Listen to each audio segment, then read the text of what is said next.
Sir గారికి, Lakshmi sir గారికి, మా నారాయణ సార్ గారికి, మా బావ గారికి, మహేందర్ సార్ గారికి, రవిశంకర్ గారికి, సంజయ్ గారికి, అందరికీ నా యొక్క నమస్కారం.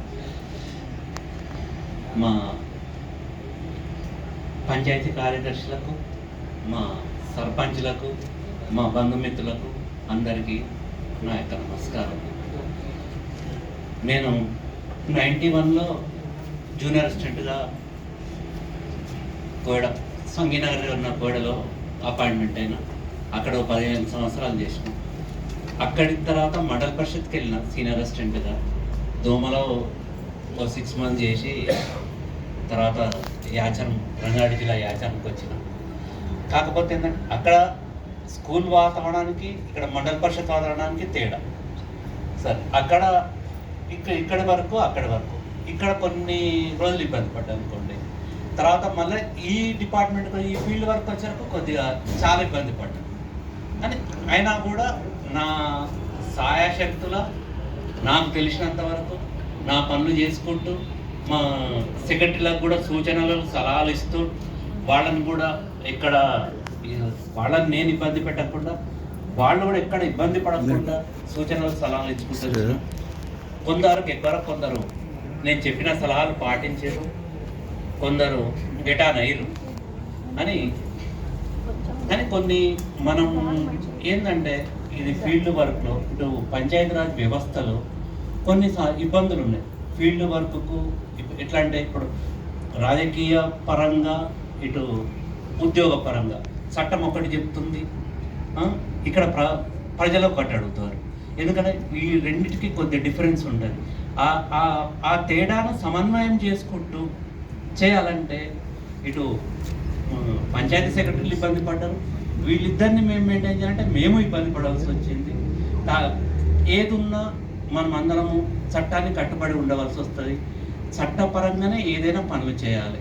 ఏమైందంటే మనం ఇప్పుడు చేసుకుంటూ వెళ్తాం, ఎవరో ఆర్టీఐలు అడగడమో ఎవరో కంప్లైంట్ చేయడమో అప్పుడు ఇబ్బంది పడేది.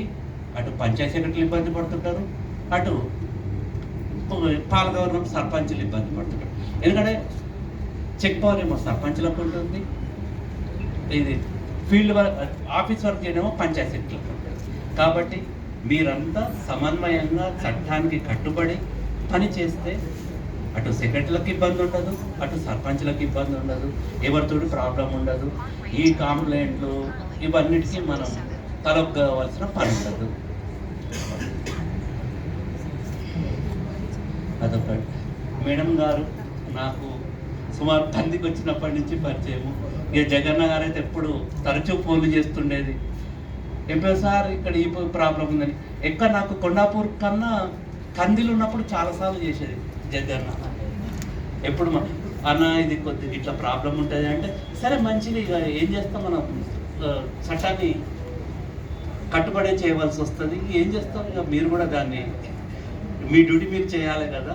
ఇక మాకు కంప్లైంట్ వస్తే మీకు చెప్తుంటాము, దాన్ని చట్టపరంగానే మీరు చేయండి అని కూడా నాకు సూచనలు సలహాలు ఇచ్చేది జగన్న. ఇక నాకు జగన్ అంటే చాలా అభిమానం. అది మహేష్ గారు కూడా తెలుసు, బేగంపేట మహేష్ గారికి. అందరికీ విచ్చేసిన మీరందరికీ నా కృతజ్ఞతలు. అందరూ భోజనం చేయాలి, అందరూ సంతోషంగా ఉండాలి. ఎందుకంటే నేను ఉండేదేమో హైదరాబాద్ హస్తినాపురంలో ఉంటా. కాకపోతే కొద్దిగా మీకు అప్పుడప్పుడు మీ ఫంక్షన్లకు కానీ మీ ఏదైనా కార్యక్రమాలు ఉంటే మాత్రం నేను అటెండ్ అవుతుంటా. మిమ్మల్ని ఎప్పుడు మర్చిపోలేదు, ఎందుకంటే 6 సంవత్సరాలు సంగారెడ్డిలో ఉన్నా. నా ఏమన్నా మా పంచాయతీ సెక్రటరీని నేను ఏదో ఉద్యోగ పరంగానే ఏదన్నా చట్టానికి కట్టుబడి ప్రవర్తించకపోతేనే పైనుంచి పై ఉన్నతాధికారులు కలెక్టర్ గారితో కానీ డిపిఓ గారితో ఏదన్నా వస్తేనే మిమ్మల్ని మందలియవలసి వచ్చింది.